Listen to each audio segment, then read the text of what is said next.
Lucina, Roy and Marth. I've seen that, you know, they've gone Roy and Marth for most of the day, interestingly enough. What do you feel about the Roy and Marth pick? Why do you feel like they're going with that? I think maybe it might be the practice for the Fire Emblem Saga coming up later this year. I think that might be the practice here. Normally, you'll see them on the Double Cloud, but now we're going to see them on those Fire Emblem characters. And right now, we are jumping right into this game, and stage control pretty early to the blue team. Lucina already at 56%. And that's going to be an early lead to blue team. Now, I got to say, you know, they just decided not to go with that Starterville pick. They went to Final Destination. Mr. E and Mr. R definitely fighting against MKLeo and Komorikiri. And I wonder why would you go to Final Destination out of all the picks? Oh my god, that was a crazy forward smash from Como coming out there, putting Lucina down to 0%. And right now, Mr. E looking in a little bit of trouble as nobody else is really even in KO percentage. And so far, like, percents, right now, blue team's got a nice percent lead and stock type are lead as well. But, you know, they're getting a lot of stage control. I feel like if you're having these swordsmen, you're able to maintain that stage control a lot better. You have that spacing tools to really keep your opponents off the edge here. Yeah, and the neutral game is looking really solid from both teams here. You see blue team trying to take really good control of center stage, and right now they have it as they're putting it the 2v1 against Mystery on the Lucina. They take quick stage control back. Red team, both blue players on the edge, and such great control back to red team. Let's see if they can capitalize. Well, so far right now, MKLeo and Komorikiri are doing an excellent job of stock taking. As I say it, commentator's curse, Komorikiri does lose his first stock as well as MKLeo. You know, that's what it is right there, man. Commentator's curse at its finest. And now we see the percentage early that Mr. E had taken on Lucina still stocking up. He's at 84% as we go into the two stocks for both teams. Now, he does have to be careful. He is at that higher percent, and it looks like right now you're going to have Mr. R taking care of holding those stocks for his teammate there. And still, you're going to have the problem with Sheik. You're not as able to capitalize on getting in on your opponents as you would with a sword character. She doesn't do a lot of percentage either, so she has to win a lot of neutral engagements, especially when you're talking about powerhouses like Roy and Marth.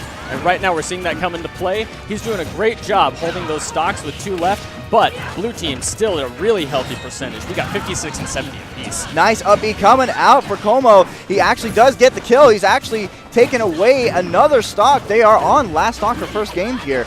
They will have to play pretty careful. So much control the blue team so far. You see this Roy and Marth working together in perfect unison. They've had so much stage control. And right now, red team has a good opportunity to capitalize.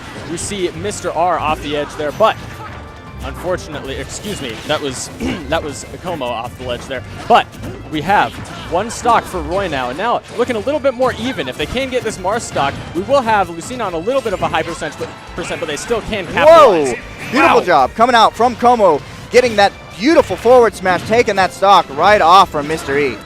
And now the 2v1 to Mr. R, and unfortunately, MKLeo, MKLeo and Komorikiri, some of the strongest in this 2v1 situation, and Mr. R going to have a hard time bringing anything back in this one. I mean, you can already see it happening right there. Man, up smash coming out from...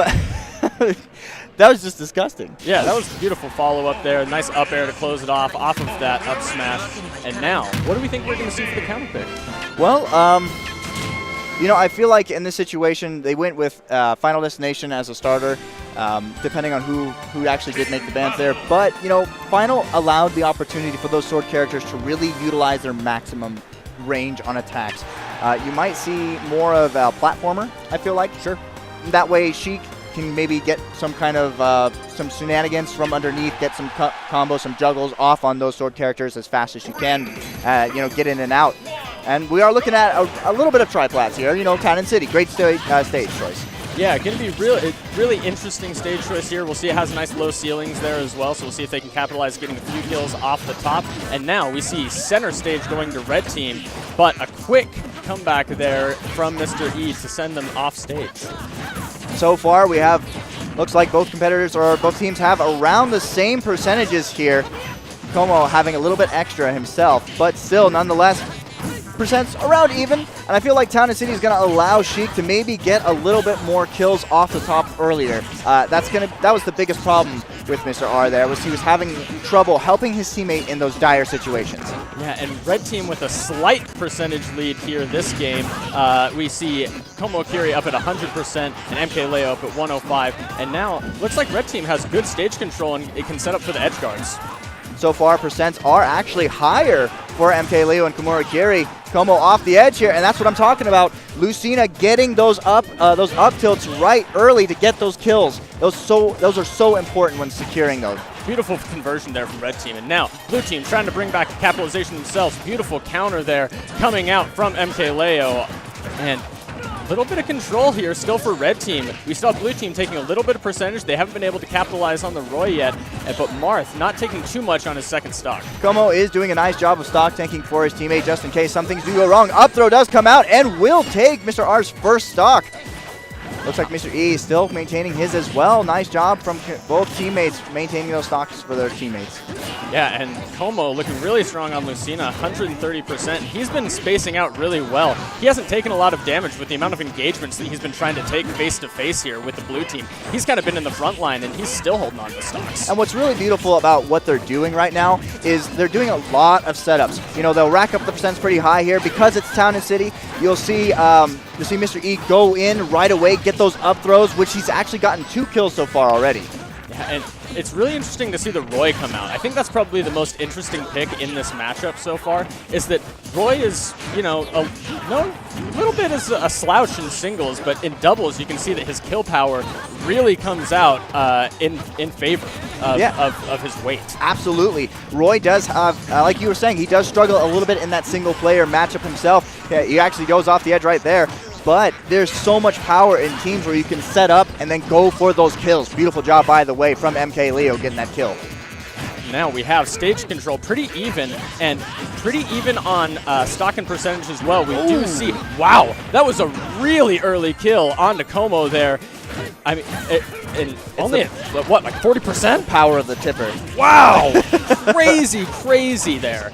And Marth, 140%, a lot of rage, able to capitalize with that tipper. We can see that Mr. E and Mr. R are having a bit of a deficit here in stocks. They're actually having a hard time maintaining that stage control. Once again, those Swords characters are so good at spacing, and with these players, it's just really difficult for them to get in. And if you're able to get Como out of here, though, you're able to take that stock, then you take the stock from MKLeo, you're down to the 2v1, and your percentages aren't that bad. Right now, you have both blue players over 100%, the potential to go down to 1 stock really quickly here, as they do have a quick conversion. That's a great back air, but good DI coming out, and that's a quick finish coming out from Como. Now Como will take MKLeo's stock here. It is down to the last wire here. He might have to go to the 2v1 if they decide to capitalize on MKLeo early.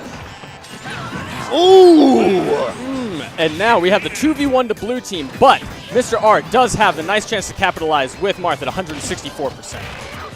But the problem is Como does have 0%, and the fair is going to come out and take that second game. Now, I believe this is a best of 5. I believe it is, so they will have a little bit of opportunity to come back here. The 3 out of 5 sets really gives you a good opportunity to read your opponent. Oh, no, in a couple stations. Actually, out of 3. We are just going into the 3, so 2 out of 3 great games coming out there. So MKLeo and Komorikiri coming out with the W.